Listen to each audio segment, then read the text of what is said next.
ইয়া লাইতানি কুনতু তুরাবা, এ মালিক আমি যদি মাটি হইতে পারতাম, মাটি হইতে পারতাম, মাটির কোনো হিসাব। লাইতানি কুনতু তুরাবা, হায় আফসোস আমি যদি মাটি হইতে পারতাম, মাটির কোনো হিসাব নাই, আমার কাছ থেকে তো মালিক হিসাব নেবে। আর যদি মালিক আমার কাছ থেকে হিসাব নেয়, আমি আবু বকরের জান্নাতে যাওয়া সম্ভব হবে না।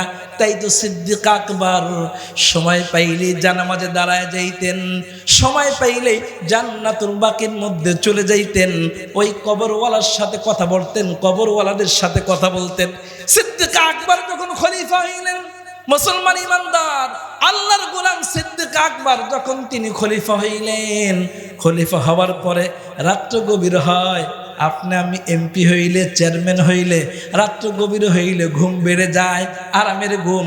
আর ওনারা যখন এমপি হইছেন, চেয়ারম্যান হইছেন, প্রধানমন্ত্রী হইছেন, রাত্র গভীর হয়, ওনাদের ঘুম ভেঙে যায়। আওয়াজ করে বলেন ভয় কার? ওই আল্লাহ পাকের ভয়।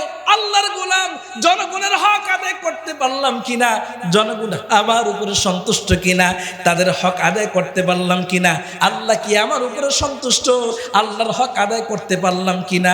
সিদ্দিক আকবর তাহাজ্জুদ নামাজটা পড়তেন। মুমিনের একটা গুণ হলো ওয়াল্লাযীনা ইয়াবিতুনা লিরাব্বিহিম সুজদাও ওয়া কিয়ামা। মুমিনের একটা গুণ হলো রাত্র গভীর হবে, সবাই ঘুমায়া যাবে, এই মুসলমান সবাই ঘুমায়া যাবে। মুমিন একমাত্র আল্লাহর জন্য রাত্র জেগে জেগে আল্লাহর কুদরতি পায়ে সিজদা দিবে। আওয়াজ করে বলেন না কথা ঠিক কিনা? সম্পর্ক মালিকের সাথে করেন, দুনিয়ার মানুষের সাথে সম্পর্ক করে লাভটা কি? বলেন অমুকে আমাকে খারাপ বলবে, বলুক না। ইসলামের কাজ করবেন, কালিমার কাজ করবেন, হক কথা বলবেন, হক পথে চলবেন। আর মানুষ আপনাকে বাহাবা দিবে, ফুলের মালা দিবে, এটা তো হতেই পারে না, ইম্পসিবল।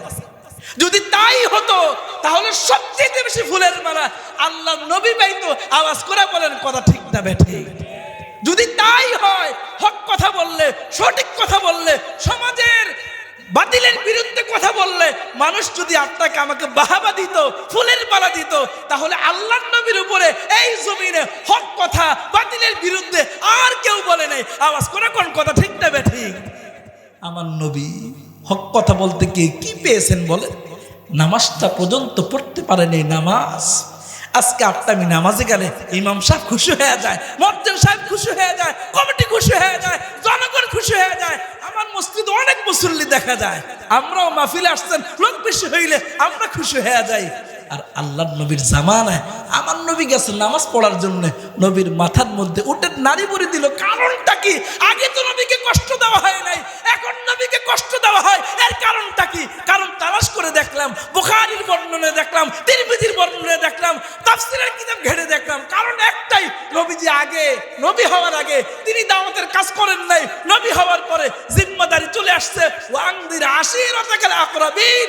নবী আমার, আপনি আপনার প্রতিবেশী, আপনি আপনার দেশের মানুষদেরকে জাহান্নাম থেকে সতর্ক করেন, মূর্তি পূজা থেকে সতর্ক করেন, মা বাবার নাফরমানি করে আপনি তাদেরকে সতর্ক করে দেন। নবী আমার জিম্মাদারি পাওয়ার পরে দাওয়াত দেওয়া শুরু করলেন। না না, সুদের ব্যবসা করা যাবে না, না না বেনামাজি থাকা যাবে না, না না মূর্তির পূজা করা যাবে না। এটা মুসলমানের কাজ না। লা ইলাহা ইল্লাল্লাহ, আল্লাহ ছাড়া কোনো মাবুদ নাই, দুনিয়ার কাউকে মাবুদ বলে মানা যাবে না, একমাত্র আমাদের মালিকের নাম কি? নবীজি এই কথা বললেন, খারাপ কিছু বলছে? তো যারা নবীর কথা আল আমিন অর্থ বিশ্বাসী, এখন ওরাই বলে এ তো বাটপার, আস্তাগফিরুল্লাহ। যারাই বলতো আল আমিন, এর মধ্যে ছেলে হয় না।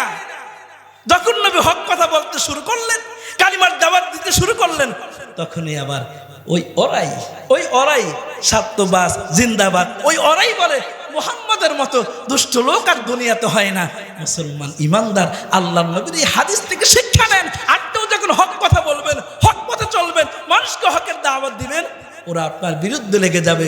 দুনিয়ার সবাই যদি আপনার বিরুদ্ধে লেগে যায়, আল্লাহ যদি আপনার পক্ষে আসে, দুনিয়ার কেউ আপনার কোনো ক্ষতি করতে পারবে না। আওয়াজ করে বলেন কথা ঠিক না বেঠিক? আপনি বলবেন হুজুর আমার তো চাকরি থাকবে না, না জীবনটাই চলে যায়, এটাও বলতে পারেন। আল্লাহর নবীকে কাফেরেরা হত্যা করবে সিদ্ধান্ত হয়ে গেছে। হায়াতের মালিককে আল্লাহ পাক বললেন, নবী এই মরুভূমিতে আপনি আর থাকতে পারবেন না। ও নবী, আপনি সফর করেন। শুধু হক কথা বলার কারণে, শুধু হক কথা বলার কারণে আজকে আমাদের বাংলাদেশে হাজার হাজার আলেম বিনা অপরাধে ওরা জেলখানায় ঢুকে আছে। আওয়াজ করে বলেন কথা ঠিক না বেঠে? গিয়ে দেখেন কোনো অপরাধ নাই, কিন্তু আপনার আমি কথা বললে বাহাবা দেয়, হাদিয়া দেয়, টাকা দেয়। আবার কিছু মানুষ আছে যারা কথা বললে হ্যান্ডকাপ লেগে যায়। বুঝতে হবে আল্লাহর আদালতে আপনাকে আমাকে দাঁড়াইতে হবে। আল্লাহর আদালতে আপনাকে আমাকে কথা বলতে হবে। ওয়াল্লাযীনা লা ইয়াশহাদুনা যুর, মুসলমানও দাবি করি আবার মিথ্যাও সাক্ষী দেয়। আল্লাহ পাক বলেন, মুমিন কোনদিন কোন ব্যক্তির ব্যাপারে মিথ্যা সাক্ষী দিতে পারে না।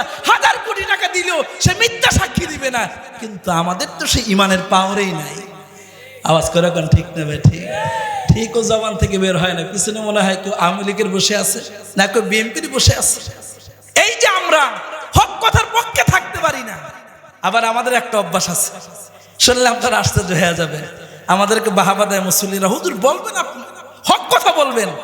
যখন কোন ইমাম সাহেব, কোন খতিব সাহেব হক কথা বলে, হক কথা বলার পরে যখন তার চাকরি চলে যায়, বাতিলরা তাকে বিদায় করে দেয়, তখন ওই মুসল্লিরা আবার বলে, হুজুর রিজিকের মুআমালা উপর থেকে হয়।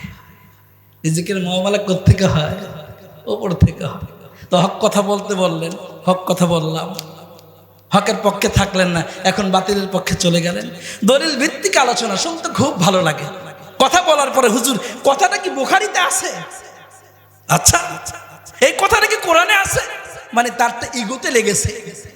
কথাটা বললো কি হুজুর, তার ইগোতে লেগেছে। এটা কি বুখারীতে আছে? আর মিয়া, বুখারীওয়ালা, মুসলিমওয়ালা, কোরআনওয়ালা কত ওয়াজ তো আপনারা শুনলেন। ওয়াজ তো আমরাই করি। যেই মসজিদে আজকে ওই বক্তা বয়ান করে গেল, মজার বিষয় হলো বড় একজন বক্তা, নাম বলবো না, খুব ভালো আলোচনা করে, খুব ভালো আলোচনা করে। মানুষ তার আলোচনা শুনে, অনেক মানুষ হয়েছে। সকালবেলা ফজরে লোক হয়েছে 13 জন। কোনো কারণে আমরা আসতে পারিনি। ইমাম সাহেবকে জিজ্ঞাসা করলাম, মুসল্লি কি এরকম হয়?